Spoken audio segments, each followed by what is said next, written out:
That is absolutely crazy, because we have no control what that child is doing while they're taking their test.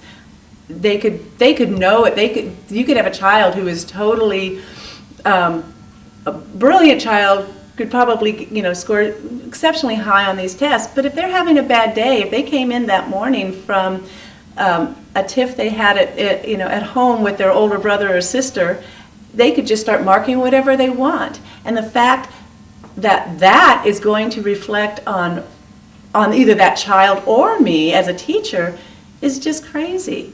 A teacher has no control over what a student's going to do on a test.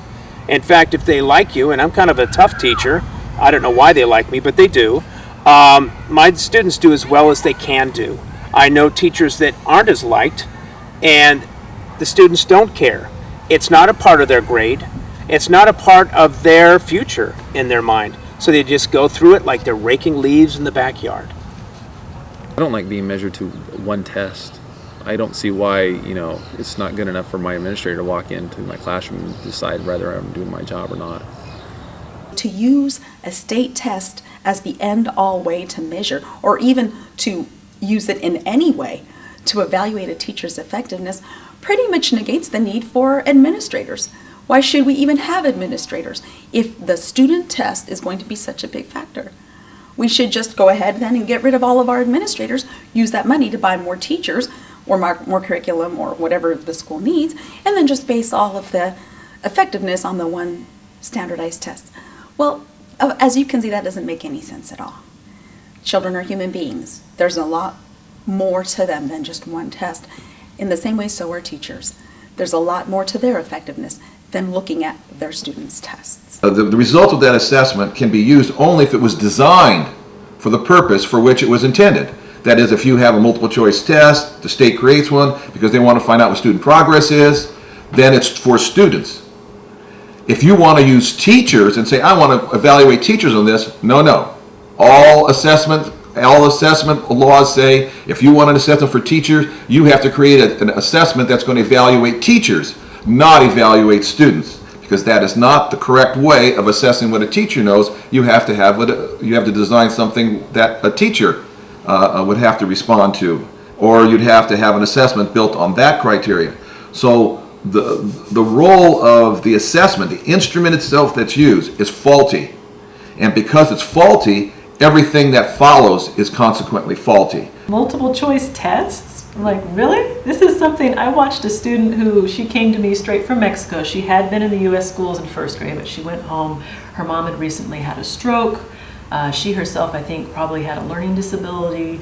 Her English was just slowly starting to come back to her, but she really, really struggled in math. I mean, I think there was a processing thing going on, and I couldn't get her assessed because it was her first year back in the United States.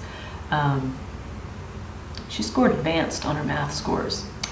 And I think my administration was like, that's great, Miss Haymond. I was like, she guessed. There is no way she could ever get advanced. She lucked down. So with the multiple choice test, there's always that luck factor. 25% chance right. You're right. A, B, C, or D. That does not, it's a very uncreative way, but it's a very cheap way, a quick way, a mechanized way to try and raise accountability. Amongst the teaching population, few teachers would then choose to go to a low-performing school. Why? Because they're less likely to get that merit bonus, and they're more likely to get a bad evaluation. At a high school, I mean, the first year that the state started the testing, at that time it was called CAT. I had 5 honors classes, freshman honors classes. Well, my classes should score higher than my partner next door who had 5 skills classes. But that's not, it doesn't say that on the test. It just says Kildow, period, and that's your test, that's your period's test score, that type of thing. And this is what I talk about. There's none of those factors are worked into any type of system that they're talking about now in terms of attaching things to either salary or to to evaluations. I mean, none of that's factored. It's, you know, whoever's designing this, it's like they view every kid's equal. They all have the same ability. They all come from the same background. They have, you know, they have none of the shortcomings, because we know none of that would matter anyway in learning. And and they're all, you know, everybody's got the same class, and the system that they're talking about, you know, is based on something that doesn't exist.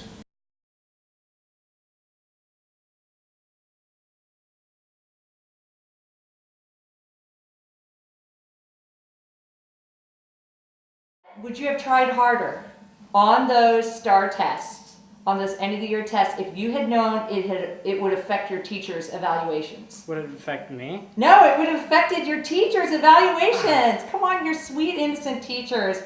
Would you have tried, Ryan, for them? All of them, Ryan?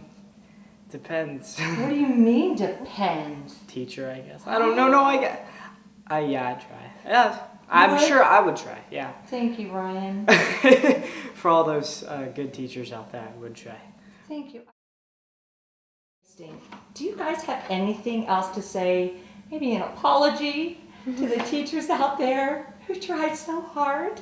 I didn't even know that the teachers were evaluated off of the STAR test. Oh, they're talking about it. And there have been test scores published in newspapers in big cities with teachers' names by them, as if to say that the student scores reflect how well a teacher teaches. Do you think that's accurate? No.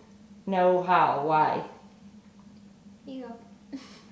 Well, a teacher, like some people, what if they're not paying attention? Or what if that doesn't, like if somebody is not paying attention in class and then takes the STAR test, and then it reflects on the teacher how good or bad they teach, well, if it's that person's fault, not the teacher's fault, because the person could have been just messing around while the teacher's actually teaching.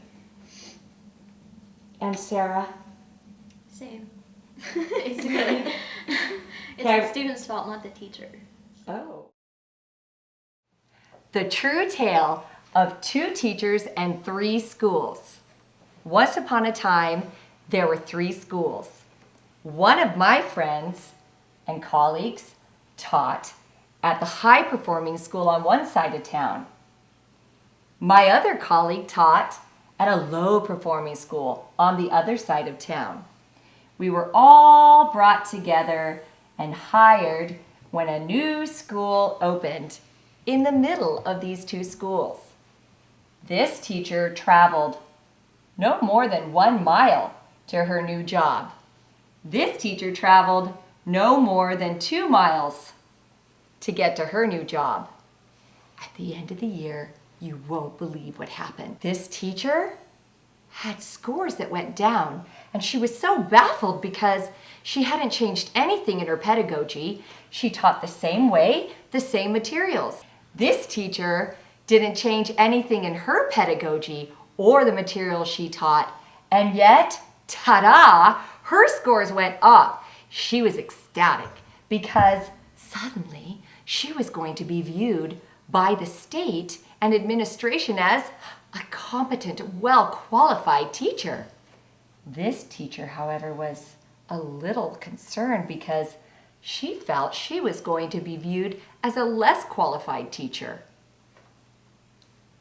How do you think that happened? And the moral of this tale is, the teacher doesn't always the good scores make.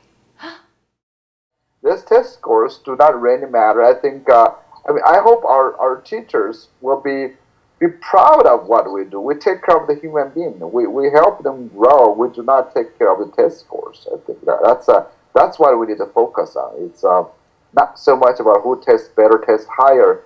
As I said, those test scores do not really matter as much as we think. Test scores are not good reflection of teachers' performance either. We should look for, as I said, more human factors rather than mechanical factors.